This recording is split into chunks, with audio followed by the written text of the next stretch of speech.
Olá, estamos juntos novamente para mais um estudo do Apocalipse de Elias. Na verdade, esse é o último tema desta série.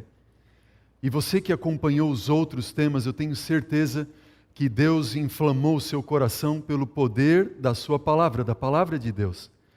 E nós estamos juntos nesse momento, com esse lindo auditório. Eu quero dizer boa noite para o auditório. Boa noite, queridos. É muito bom estar com vocês. Eu já estou um pouco triste porque chegou o término da nossa série do Apocalipse de Elias. Mas eu estou feliz porque durante todos os nossos estudos, todos os temas que nós tivemos aqui juntos, foi percebido realmente Deus nos dirigindo. E nós louvamos a Deus por isso, amém? Eu estou muito feliz por poder estar nesse momento novamente na sua casa, na sua igreja, para juntos nós avançarmos nesse último tema. O estudo de hoje, da série do Apocalipse de Elias, tem como título Elias e o Deus Redentor.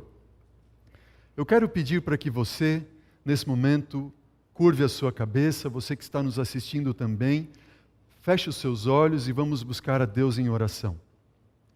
Querido Deus e eterno Pai, nós estamos reunidos mais uma vez em Teu nome, Senhor, suplicando a Tua guia, Tua direção, a direção do Teu Santo Espírito, nesse estudo que iremos fazer neste momento. O Senhor conhece o tema, o Senhor preparou ele para nós. Eu quero te pedir, Senhor, em nome de Jesus, que o Teu Santo Espírito esteja abrindo nossa mente e nosso coração para entendermos e tomarmos uma decisão de confiança, de fé, de coragem. Abençoa aqueles que estão nos assistindo. Abençoa a todos que estamos aqui presentes. Em nome de Jesus oramos. Amém. Amém. Eu quero convidar você para irmos agora ao livro de Gênesis, no capítulo 2. Vá à Bíblia, em Gênesis, no capítulo 2. Veja, acompanhe comigo o que diz Gênesis capítulo 2, versículo 16 e 17. Diz assim: E o Senhor Deus, Jeová Deus, lhe deu esta ordem. Que ordem foi esta que Deus deu? De toda a árvore do jardim comerás de que forma? Livremente. Mas da árvore do conhecimento do bem e do mal não comerás. Por quê? Porque no dia em que dela comeres, certamente morrerás. Nós já estudamos isso no nosso primeiro estudo da série, quando nós vimos o Evangelho Eterno. Eu quero recapitular com vocês alguns princípios do Evangelho Eterno para nós entendermos o tema das ofertas. A pergunta que nós levantamos é esta: se eles comessem do fruto, quando é que eles morreriam? O que diz a Bíblia? Você já estudou, já acompanhou e deve lembrar que a palavra de Deus diz, como nós ressaltamos, mas da árvore do conhecimento do bem e do mal não comerás. Por quê? Quando? No dia. A Bíblia diz no dia, sim ou não? Você pode conferir na sua Bíblia. Diz no dia.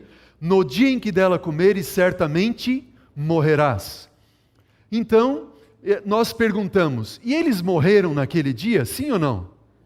Não, eles não morreram.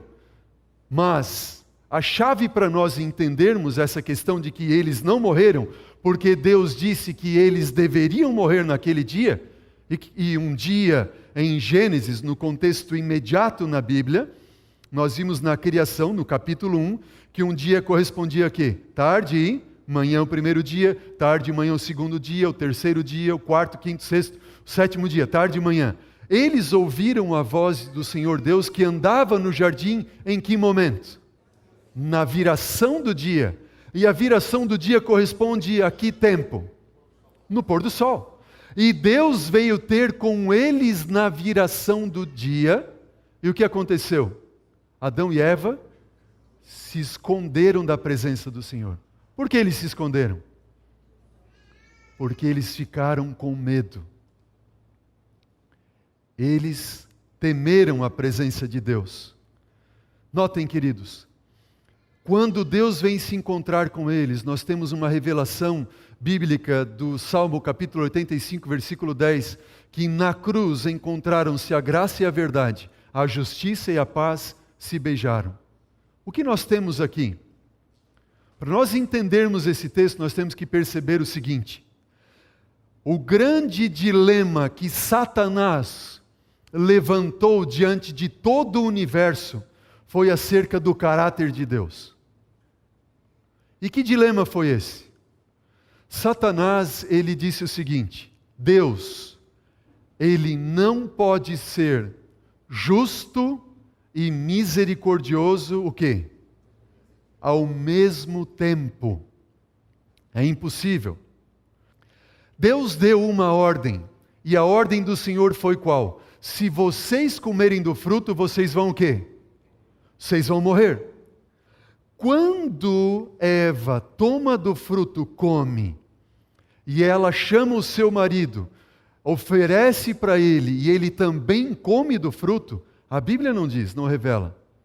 Mas eu imagino, e eu acredito em não estar errado com isso, de que Satanás deu um urro diante de todo o universo, dizendo: agora vocês vão ver, eu vou provar para todos vocês. Provar o quê? Que Deus não pode ser justo e misericordioso, amor, ao mesmo tempo. Se Deus tivesse vindo no jardim, naquela viração do dia, e Deus tivesse matado Adão e Eva, ele teria sido justo. O que você acha? Sim ou não? Sim ou não? Ele não disse: se vocês comerem, vocês vão morrer? Eles comeram, não comeram? E se Deus tivesse tirado a vida deles, Deus teria sido justo? Sim.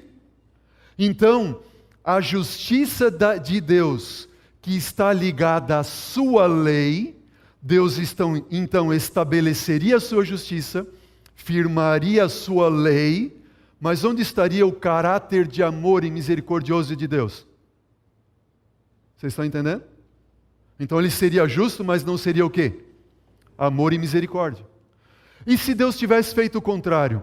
Deus tivesse vindo até eles e tivesse passado a mão na cabecinha deles, tivesse dito: ó, vocês são meus filhinhos queridos, não tem problema que vocês pecaram, ok, só não façam mais isso, tá bom, queridos?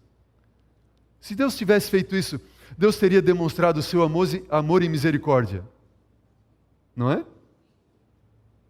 Mas o que aconteceria com a sua lei, a sua justiça? O que ele teria que fazer com a sua lei? Ele teria que fazer isso aqui com a sua lei, ó, jogar fora a sua lei. Mas isto lhe era impossível, porque como nós já estudamos em outro tema da nossa série, nós vimos que a aliança de Deus, que corresponde à sua lei, ok? A lei dos 10 mandamentos, nós podemos resumir os 10 mandamentos em uma palavra. Quem lembra a palavra? Amor. Amor. E a palavra de Deus nos revela em 1 João capítulo 4, versículo 8 o quê? Aquele que não ama, não conhece a Deus, porque Deus é o quê?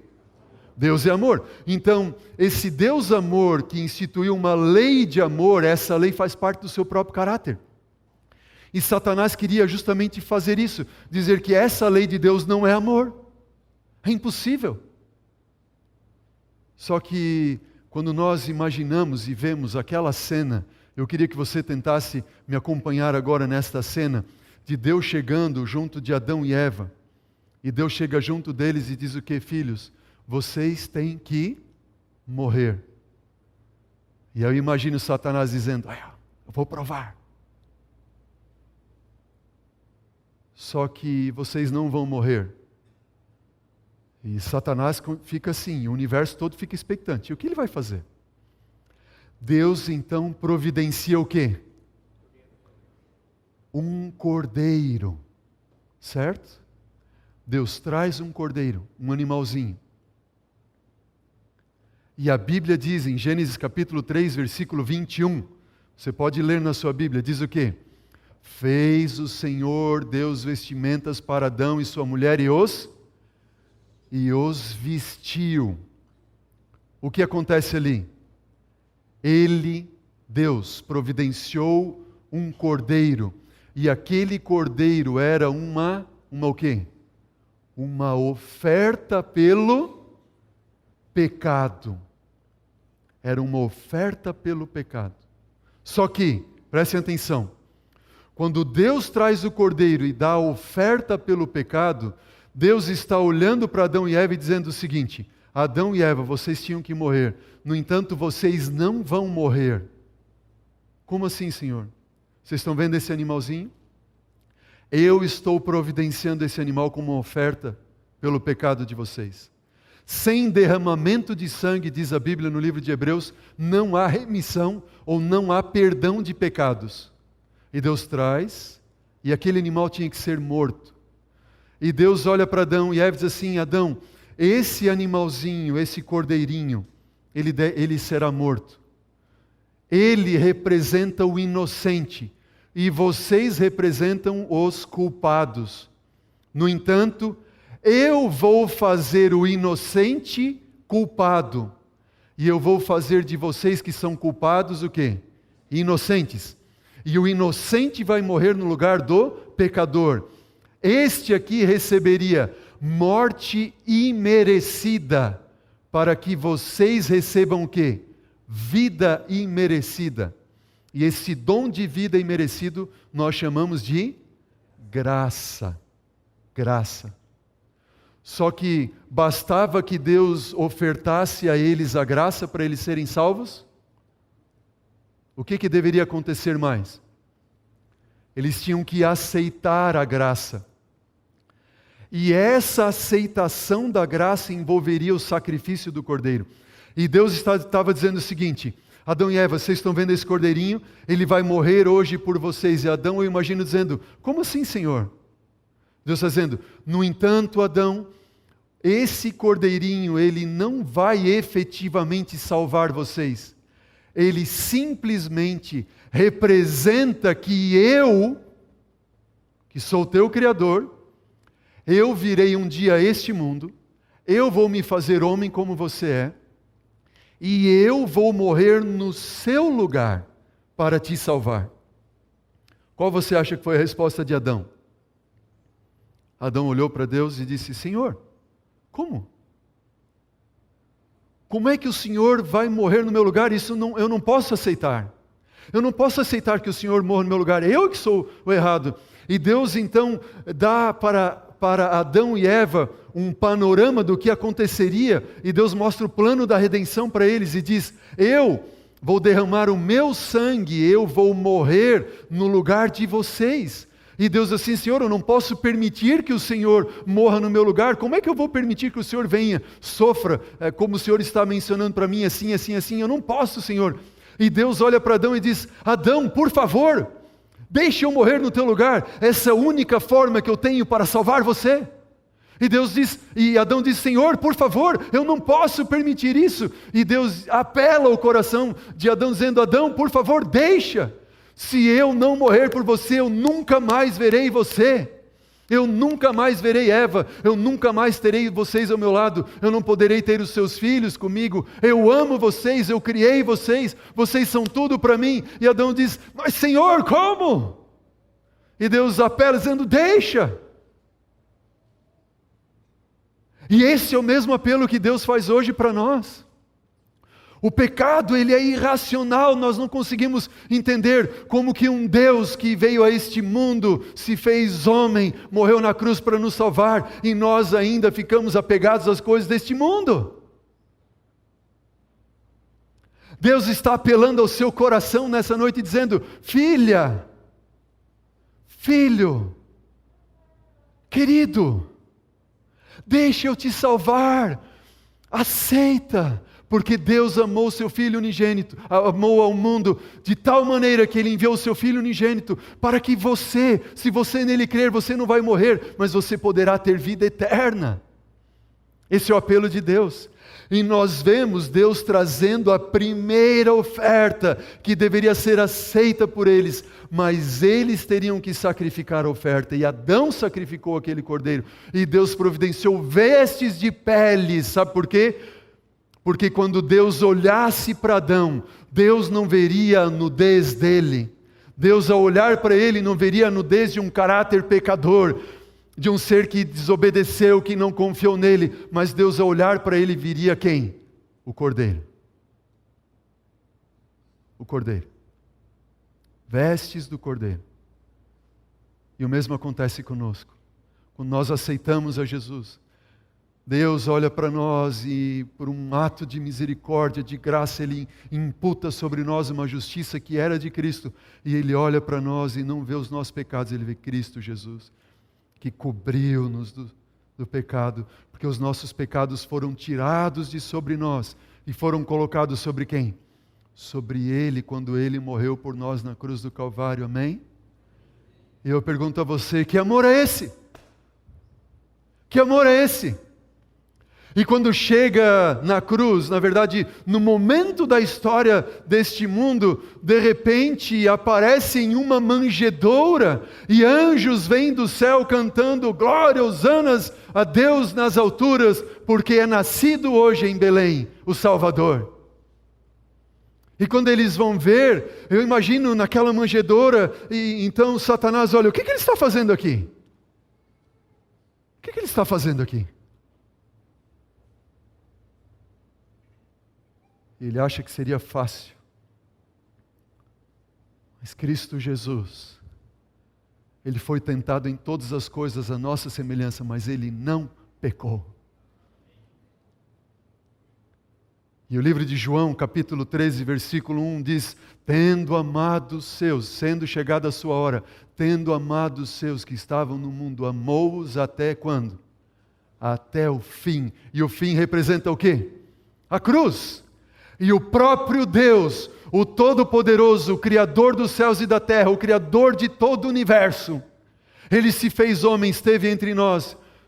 E quando Ele andou por aqui, sabe o que disseram dele? Disseram, você é bastardo, você não tem pai, você não sabe nem quem é o seu pai. Disseram para Ele, você é cheio de demônios. Aliás, o maioral dos demônios, Beelzebul, está contigo. Sabe o que Ele fez? Ele amou. Ele amou. Ele amou até o fim. E naquela fatídica noite, quando Ele parte o pão com os discípulos, Ele disse, chegou a minha hora de passar deste mundo para o Pai. Chegou a minha hora. E eles não entenderam. Ele disse, orem. E Ele foi para o Getsemane depois da Santa Ceia. E lá quando os meus pecados, quando os teus pecados, quando os nossos pecados foram sendo colocados sobre Ele, a angústia, sabe que os nossos pecados, diz a Bíblia, fazem separação entre nós e o nosso Deus? E Ele que não tinha pecado, que era ligado ao Pai, assim como o nosso braço é ligado ao corpo, de repente, como se o nosso braço fosse sendo desligado do nosso corpo, cortado milímetro a milímetro, sem anestesia, para ser arrancado. Ele assim foi sentindo no Getsemane a separação do Pai, a separação por causa dos nossos pecados que estavam sendo colocados sobre Ele. E a angústia que Ele sofreu foi tão grande, tão grande, tão grande, mas tão grande. Ele não suportava. Ele começou a suar gotas de sangue, e ele levantou e saiu cambaleando, porque nem forças tinha para ver se os seus discípulos estavam ao menos intercedendo por ele como ele tinha pedido. E o que os discípulos estavam fazendo? Estavam dormindo. Ele, por favor, orem. E os discípulos veem a sua face completamente desfigurada e não entendem por que ele está daquela forma. Ele volta para orar e de repente ele se levanta uma segunda vez, volta uma terceira e diz, vamos, chegou o momento. Chegou o momento. Está vindo aí a turba. E chega a turba. E ele pergunta, quem vocês estão procurando? Sou eu. Jesus não morreu como um mártir. Ele se entregou por você e por mim. Sabe que um mártir é alguém que é pego à força e levado para a morte à força. Ele não morreu como um mártir. Ele se entregou. Sou eu mesmo. Podem me amarrar. Amarraram ele. Pedro pegou uma espada e quis acertar na testa do indivíduo, chamado Malco. O camarada conseguiu desviar, acertou só a orelha. Jesus, com as mãos amarradas, fez o quê? Tocou nele, no rapaz, curou a orelha. Disse assim, Senhor, podem me levar. E naquela noite, ele foi humilhado, jogaram ele falsamente, colocaram em algum momento uma carapuça na sua cabeça e esbofeteavam ele. Vocês conseguem imaginar alguém fazendo isso com Deus? E começaram a esbofetear ele. Pum! Socos. Se você é Deus, profetiza quem é que está te batendo. O que ele fez? Nada. Com o sopro da sua boca ele poderia ter destruído todos aqueles que estavam diante dele, mas ele não fez o quê? Absolutamente nada. Por que não? Porque ele é amor. E 1 Coríntios capítulo 13 diz que o amor não procura os seus interesses. E quando ele estava sofrendo tudo aquilo, ele não estava pensando nele, ele estava pensando em quem? Em quem, diz para mim? Em mim. Lá na cruz ele viu você sentado aqui na igreja, nesse auditório, nesse momento. Lá na cruz ele viu você assistindo esse programa e essa mensagem de graça, de amor, de perdão, de misericórdia chegando até a sua vida onde você está. Lá ele sofreu tudo para te salvar, a você e a mim. Ele não fez nada. E levaram ele no outro dia, depois de ficar sem beber água, nem comer uma noite inteira, e deram 2 vezes uma quarentena de açoites nele, menos um. Colocaram uma cruz tão pesada sobre ele, depois de ter sangrado tanto, ele não conseguia mais nem andar, já tinha perdido tanto sangue, ele desmaia 2 vezes, e pegam então, mandam que alguém carregue a cruz, e quando ele chega lá no Calvário, ele deita sobre a cruz. E permite que coloquem pregos de cerca de 17 centímetros nos seus pulsos, nos seus pés, erguem a cruz. E quando a cruz cai naquele buraco, rasga as suas carnes. Ah, Senhor, perdoa, eles não sabem o que fazem. Que amor é esse?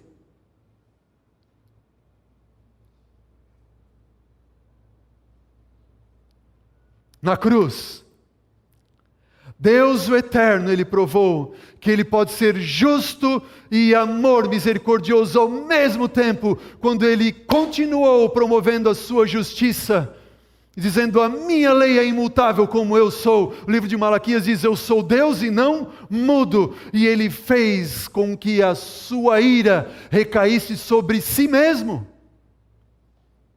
E Ele se fez pecado e morreu em nosso lugar, para nos estender a graça e o perdão, a fim de que nós fôssemos salvos. O que você diz diante de tão grande amor? Amém. Eu digo: louvado seja o Senhor. Eu digo: esse é o teu Deus. Esse é o meu Deus. Glória, louvor, honra seja dado ao Senhor por todo o universo, em todo o universo, por toda a eternidade. Amém, amém, amém, amém. Por isso a Bíblia diz: digno é o Cordeiro, diz o livro do Apocalipse, de receber honra, glória, majestade, por todo sempre. Esse é o nosso Deus. Esse é o teu Deus. O princípio bíblico, queridos, das ofertas, aponta para o Cordeiro de Deus que viria tirar o pecado do mundo. Esse é o princípio bíblico que nós temos.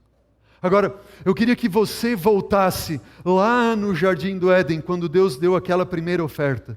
E aquele cordeiro foi sacrificado, foi morto. E depois representando outros cordeiros que eram sacrificados sobre altares durante todo o Antigo Testamento. A pergunta que eu faço é a seguinte: aquele cordeiro salvou Adão e Eva? O que você acha? Sim ou não? Não salvou. Não salvou. Sabe por quê?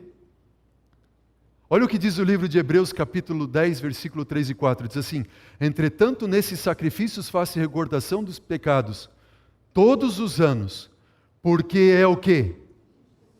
É impossível. O que é impossível? Que o sangue de touros e bodes ou de animais faça o quê? Era impossível o sangue daqueles animais remover o pecado. É isso que diz a Bíblia. Hebreus 10, versículo 11 diz assim: ora, todo sacerdote se apresenta dia após dia a exercer o sacrifício, ou melhor, o serviço sagrado, e oferecer muitas vezes os mesmos sacrifícios. Olha o que diz o restante. Que o quê? Que nunca, que jamais podem fazer o quê? Remover pecados. O sangue daquele cordeiro removeu os pecados de Adão e Eva? Não. E o sangue dos cordeiros que eram sacrificados ano após ano, dia após dia, no sacrifício diário, no templo anual e assim por diante, salvava do pecado? Não. Por que eles deveriam oferecer ofertas então? Por quê? Olha o que diz esse texto.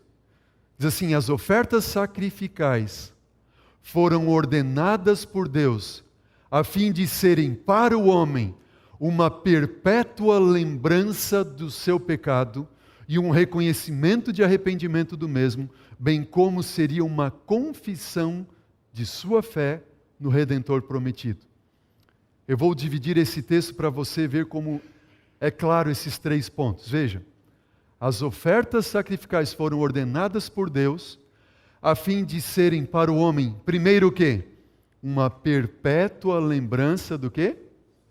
Do seu pecado. Vejam, venha comigo. Cada vez que um altar fosse erguido e um animalzinho fosse morto e sangue fosse derramado, e assim que acontecia no templo, depois no santuário, todos os dias, para que servia, em primeiro lugar? Era para ser uma perpétua lembrança do quê? Significa o quê? Eu sou pecador, nós somos pecadores, e não há nenhuma outra forma de nós sermos salvos, a não ser através do quê? Do sangue do cordeiro. Mas, espera aí, aquele cordeiro não salvava? Mas, como é que é isso então? Vamos para o segundo ponto. Deveria ser um reconhecimento do quê? De arrependimento do mesmo. Opa, ao mesmo tempo que lembrava que eu era um pecador, eu também lembrava que eu precisava me arrepender dos meus pecados. Estão entendendo? E o terceiro ponto que diz, bem como seria uma confissão de sua fé em quem? Aquele cordeirinho não salvava. Mas quando eu sacrificava o cordeiro, eu estava lembrando que eu era um pecador, eu estava reconhecendo de que eu precisava de arrependimento, e eu estava aceitando a graça mediante a fé em quem? No Redentor o quê? Que viria, prometido, que viria. Ou seja, em outras palavras, o sacrifício do cordeiro era, resumindo, como que um reconhecimento e gratidão a Deus da salvação que eu recebo hoje, mas que seria concretizada quando? Na cruz. Deu para entender? Então eles estavam demonstrando fé e agradecendo antecipadamente a salvação que eles recebiam hoje, mas que seria concretizada quando? No futuro. E foi concretizada na cruz. Deu para entender? Veja, a Bíblia nos fala de muitos homens, personagens da Bíblia, que sacrificaram por gratidão. Gratidão. Abel, ele levantou o altar em reconhecimento e gratidão pelas bênçãos divinas. Noé levantou o altar em reconhecimento e gratidão pela proteção após uma grande catástrofe. Noé sai da arca, a primeira coisa que ele faz, diz a Bíblia, ele ergue um altar e sacrifica, dizendo: Senhor, muito obrigado. Reconhecimento e gratidão pela proteção. Abraão, ele sacrifica em todas as suas peregrinações, onde ele vai em gratidão pela promessa de um território, de uma numerosa descendência. Isaac, gratidão pela numerosa descendência. Jacó, gratidão pela proteção divina quando fugia do seu irmão. Moisés, gratidão pela vitória sobre os seus inimigos. Em outras palavras, assim como os dízimos representam o nosso reconhecimento e gratidão por Deus ser o nosso o quê? Criador e mantenedor, as ofertas representam o nosso reconhecimento e gratidão pelo quê? Por Deus em Cristo Jesus ser o nosso quê? Amém? Esse é o significado das ofertas. Vejam, aquela oferta depois da queda, dela parte o sentido de todas as demais ofertas bíblicas. São muitas ofertas, mas todas se centralizam naquela parte daquela. Como Deus, de uma forma didática, pedagógica, Ele está ampliando a nós a compreensão do que significa o seu plano para nos salvar. Queridos, assim como não devolvemos o dízimo para sermos abençoados, mas porque fomos abençoados, da mesma forma, nós não damos uma oferta de gratidão para o quê? Para sermos salvos. Mas por quê? Porque nós já fomos salvos. Você concorda com isso? Diga amém. Eu não dou oferta para eu ser salvo, mas porque eu fui salvo. Mesmo no Antigo Testamento, eles davam ofertas para eles serem salvos, até eles não tinham a compreensão toda da dinâmica. Deus estava ensinando eles. Quando nós chegamos no Novo Testamento, especialmente no livro de Hebreus, nós entendemos que aquela oferta não salvava, mas Deus estava dizendo, eles estavam demonstrando fé na salvação que eles se concretizaria, e eles estavam agradecidos a Deus por isso, lembrando que eram pecadores e que precisavam de arrependimento. Da mesma forma nós, hoje no Novo Testamento, nós damos uma oferta de gratidão, não para sermos salvos, mas porque nós já fomos salvos. Porque nós já fomos salvos. Sabendo que Ele, Cristo Jesus, que é o verdadeiro Cordeiro de Deus, que veio tirar o pecado de quantos? Do mundo. Deus nos dá, queridos, o privilégio de sermos coparticipantes com Ele na sua natureza de querer salvar o mundo. Porque quando nós damos uma oferta, nós estamos contribuindo para que a salvação alcance todo mundo. Quem é que precisa da oferta? Deus está dizendo, seja um ofertante em gratidão pela salvação que você já recebeu. E essa tua gratidão vai levar a salvação a quem mais? A outros mais. Amém? Não é maravilhoso isso? Queridos, quando nós montamos o nosso quadro, dízimo, tem o seu princípio na árvore da ciência do bem e do mal, representa o nosso reconhecimento e gratidão por Deus ser o nosso Criador e mantenedor. E nós depositamos nele a nossa confiança quando nós somos fiéis a Ele, em nossa adoração a Ele por tudo o que Ele é para nós. As ofertas, nossa oferta. Qual é o princípio bíblico da oferta?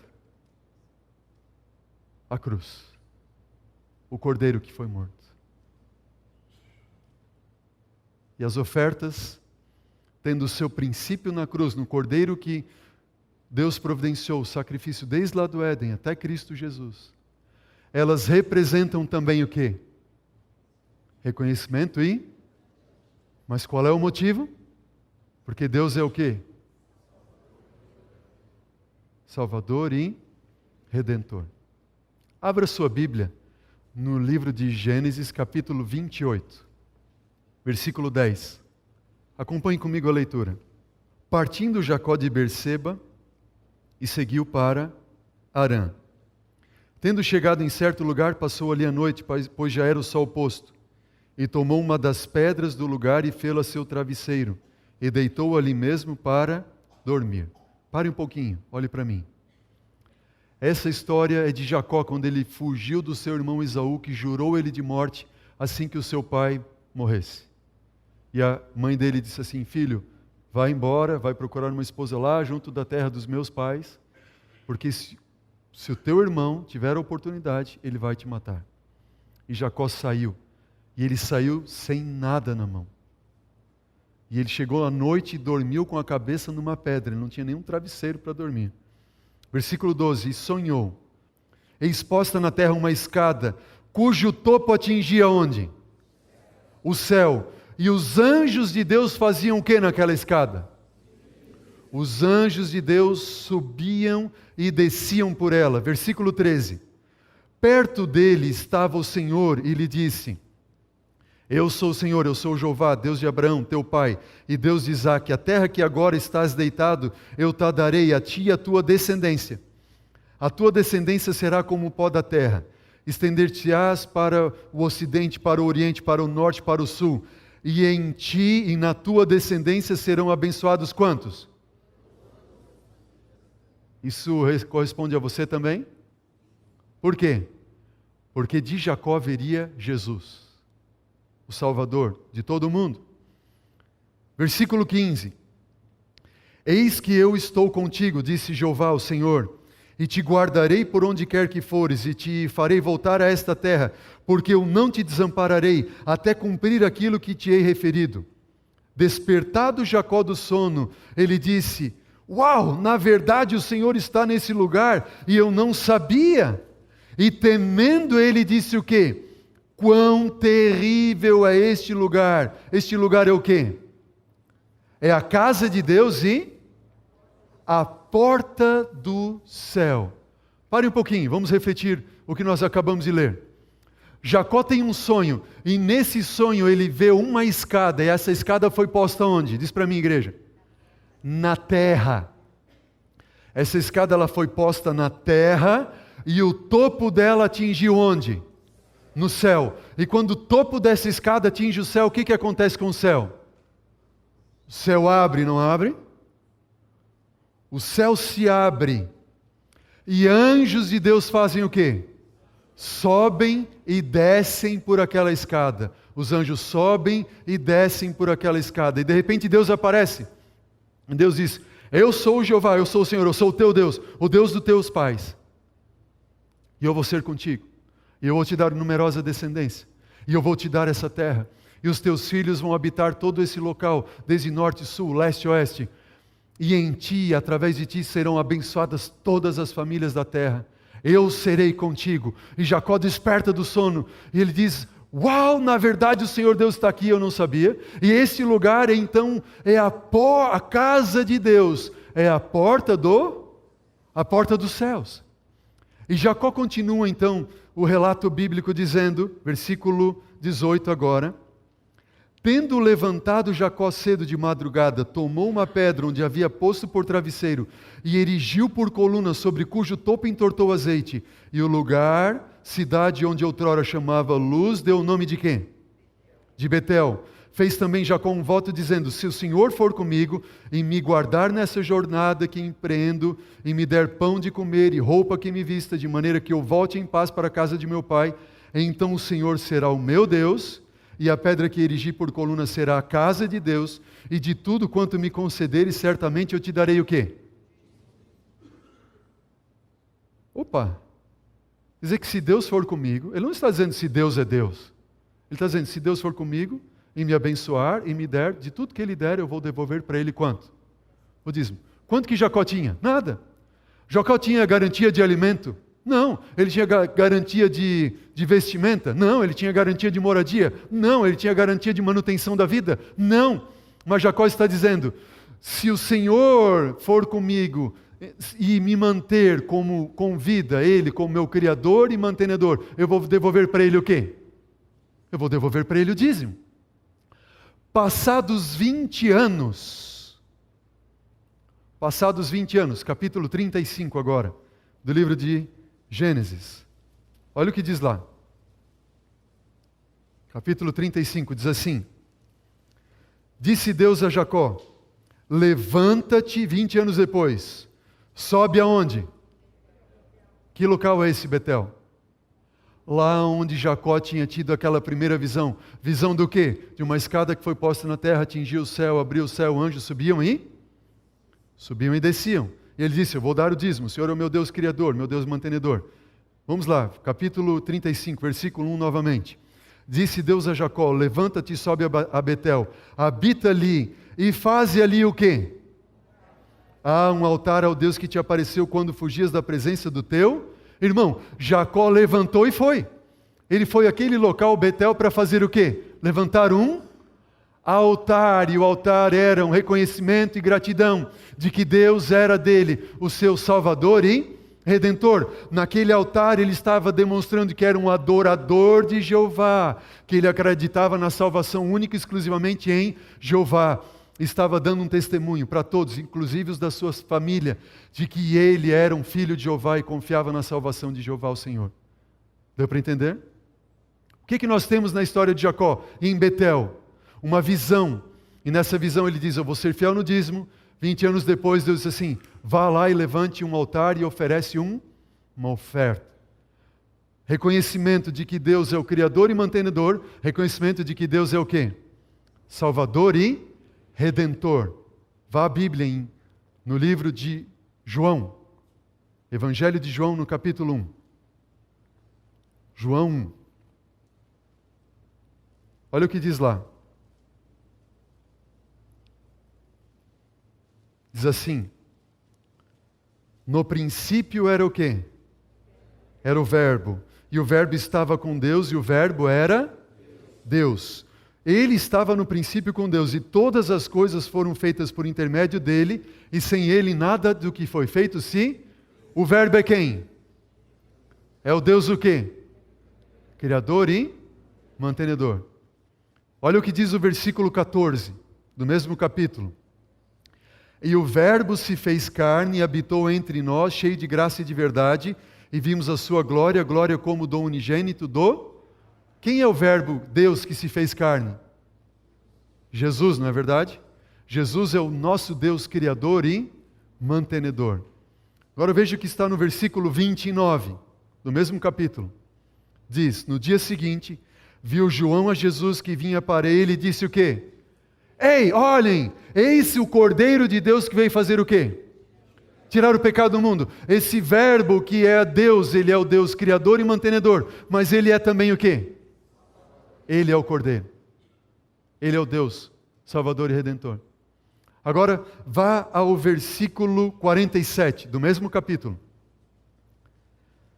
Viu Jesus viu Natanael aproximar-se e disse a seu respeito, eis aí um verdadeiro israelita em quem não há dolo. Perguntou Natanael, de onde me conheces? Respondeu Jesus, Natanael, antes de Filipe te chamar, eu te vi quando estavas debaixo da figueira. Então Natanael exclamou o quê? Mestre, tu és o Filho de Deus e o Rei de Israel. Vire a página da sua Bíblia. Versículo 50.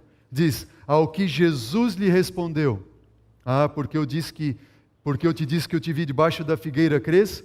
Pois maiores coisas do que estas, o quê? Verás. E ele acrescentou, em verdade vos digo, que vereis o quê, queridos? O céu aberto, e os anjos de Deus fazendo o quê? Subindo e descendo. Sobre quem?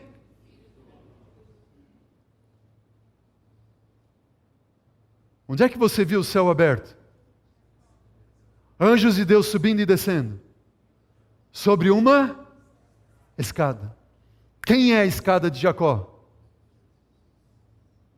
Jesus. Jesus é a escada de Jacó. A Bíblia está dizendo que Ele, o Deus Criador, mantenedor, Ele, o Deus Salvador, Redentor, Ele foi posto na terra, Ele veio a este mundo para abrir os céus para nós, para que nós tivéssemos a oportunidade de receber o quê? Bênção sem medida. Essa bênção sem medida é a eternidade em Cristo Jesus, é o céu. Diga amém. Essa é a bênção sem medida. E essa bênção sem medida será entregue a quem? Será entregue àqueles que creem nele como Criador e Mantenedor, como Salvador e Redentor. Ele, e através de Cristo Jesus, quando nós clamamos a Ele, anjos de Deus, cada um de nós tem um anjo da guarda, e os anjos sobem com as nossas angústias e descem com um bálsamo restaurador, vindo diretamente do trono do Senhor. Amém. Os anjos sobem com as nossas tristezas e aflições, e descem com uma palavra de ânimo e de encorajamento que vem diretamente do trono do Criador dos céus e da terra, de todo o universo. Ele é o nosso Deus, Criador, Mantenedor. Ele é o nosso Deus, Salvador e Redentor. Como que você responde a isso? Queridos, dízimos e ofertas são reconhecimento e gratidão. Porque Ele é o nosso Criador mantenedor, o princípio está na árvore. O outro porque Ele é o Salvador e Redentor, o princípio na cruz. E nós estamos depositando em Deus a nossa confiança. Nenhum de nós é salvo por qualquer mérito próprio, porque você é bom, porque você faz boas obras. Nós somos salvos pelo que Ele fez por nós. Pelo que Ele fez por nós. No entanto, a Bíblia disse que o dízimo, Deus disse 10%. E a oferta, a Bíblia diz quanto tem que ser? Não, a oferta diz que a oferta deveria ser de acordo com o quê? Com o nosso coração. A oferta tem que ser de acordo com o nosso coração. Então eu pergunto para você, o que significa para o teu coração isso daqui? Alguma coisa? Qualquer coisa? É isso? Muito? Bastante ou tudo? Tudo. Tudo. Normalmente quando nós trazemos uma oferta, a gente traz aquilo que sobrou, qualquer coisa, alguma coisa, se sobrou. E essa é a gratidão que nós estamos demonstrando a Ele, por alguma coisa que Ele fez por nós? ou por tudo que Ele fez por nós? Se as ofertas representam, assim como diz, um reconhecimento e gratidão, você acha que nosso reconhecimento e gratidão deveria ser menor? Porque Ele é meu Salvador? Deveria ser no mínimo o quê? Mínimo igual. E Deus não estipulou nenhum valor, sabe por quê? Porque isso poderia o quê? Não tem como mensurar o sacrifício de Cristo Jesus na cruz em nosso lugar. Não tem como. Não tem como. É demais. É além da conta. Por isso Deus disse, traga a oferta de acordo com o teu coração. O cordeiro, queridos, que simbolizava a oferta. Quem é que determinava o fim que deveria ser dado à oferta? Não era nem o sacerdote. Era Deus que dizia o que tinha que ser feito. Nossas ofertas devem alcançar o mundo inteiro. Não deveria ser você nem eu dizer o que deveria acontecer com as nossas ofertas. Deus já determinou. Deus deu instrumento à sua igreja e disse, tragam à casa do tesouro os dízimos e as ofertas. E eu vou usar a casa do tesouro para administrar isso, para que o evangelho seja levado aonde? A todo mundo. O anjo, o mensageiro, voa pelo meio do céu, tendo o evangelho eterno para pregar aonde? A cada nação, tribo, língua e povo. Nossas ofertas têm que alcançar em todo mundo. E mostrar um espírito liberal e abnegado para com êxito nas missões estrangeiras é um meio seguro de fazer avançar a obra missionária na pátria. E embora seja pequenina a vossa oferta, não hesiteis em trazê-la ao Senhor, se ela for dada com um coração cheio de amor pelo Salvador. A mais pequenina oferta, Deus vai tornar ela uma dádiva o quê? Incalculável, a qual Ele, o Senhor, aprova e abençoa. Nós não precisamos necessariamente do dinheiro para construir igrejas, para fazer avançar o Evangelho. Nós precisamos fazer a nossa parte e confiar nele. E Ele está dizendo, deixa que eu vou fazer o resto. Deixa que eu vou fazer o resto. Eu sou o Senhor, confia em mim. Deus está dizendo. E por último, eu quero encerrar com isso aqui. A chuva serôdia está ligada à nossa fidelidade para com Deus. Alguns devem estar perguntando, pastor, o que é a chuva serôdia? O que é isso? No livro de Joel e Malaquias, como nós estudamos já, mostra-nos a promessa do derramamento do Espírito Santo de Deus sem medida, antes do grande e terrível dia do Senhor. Malaquias diz, eis que eu vos enviarei o profeta Elias, antes do grande e terrível dia do Senhor. E Joel diz, acontecerá depois daqueles dias, que derramarei o meu Espírito sobre toda a carne, antes do grande e terrível dia do Senhor. No entanto, queridos, Joel diz que as chuvas que vinham para alegrar o povo de Deus, que era uma chuva de bênção sem medida, era comparada com a chuva temporã e chuva serôdia. O que significa temporã e serôdia? A chuva temporã era aquela que eles esperavam quando eles semeavam a terra para o grão germinar e brotar. E a chuva serôdia ela era a chuva esperada pouco antes da colheita, para o grão encher na espiga. E essas duas chuvas estão comparadas ao dia do Pentecostes, onde Deus derramou o seu Santo Espírito, a chuva temporã, mas haveria a chuva serôdia no final dos tempos. Derramamento do Espírito Santo de Deus sem medida sobre o Elias profético. O que aconteceria nesses dias? Veja o que diz esse texto do livro Eventos Finais. Diz, antes de os juízos finais de Deus caírem sobre a terra, haverá entre o povo do Senhor o quê? Tal avivamento da primitiva piedade, como não fora testemunhado desde quando? Desde os tempos dos apóstolos. E o Espírito e o poder de Deus seriam o quê? Derramados sobre quem? Sobre o seu povo, sobre os seus filhos, sobre o Elias profético. E o texto continua dizendo, quando as igrejas se tornarem o quê? Igrejas o quê? Vivas e atuantes. O que vai acontecer? O Espírito Santo será concedido em resposta ao seu sincero pedido. E então, o que diz? Para o quê?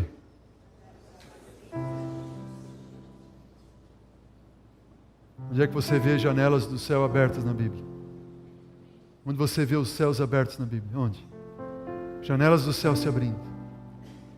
No livro de Malaquias diz: tragam não dinheiro, traga o seu coração, traga a sua confiança em mim, traga a adoração que você devota a mim, traga o reconhecimento e gratidão que você tem por mim, porque eu sou o teu Deus, Criador, mantenedor.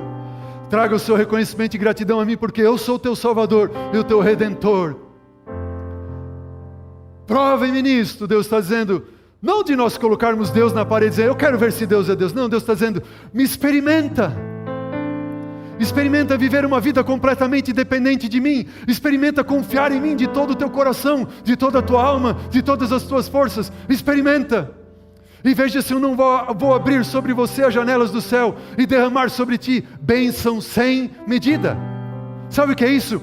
Uma bênção sem medida, uma bênção que não dá para calcular. Uma bênção eterna. E essa bênção eterna não é somente ou meramente bens nesse mundo, como muitos têm pregado por aí, prosperidade, isso e aquilo outro nesse mundo. Não! O céu não é aqui, o céu é o lugar que Ele foi preparar para nós.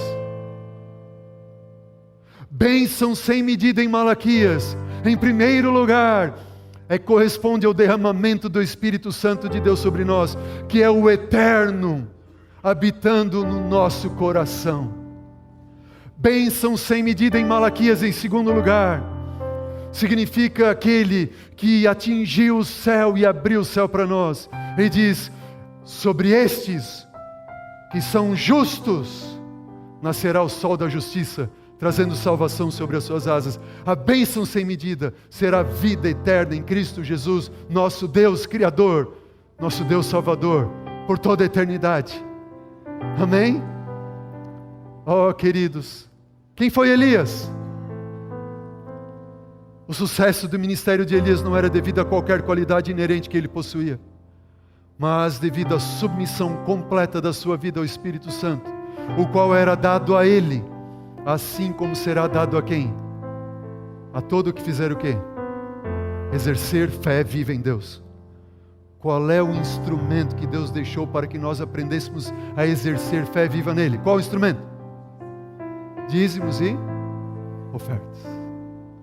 Esse seria o instrumento. Esse é o instrumento que ele deixou para nós aprendermos a exercer fé viva nele.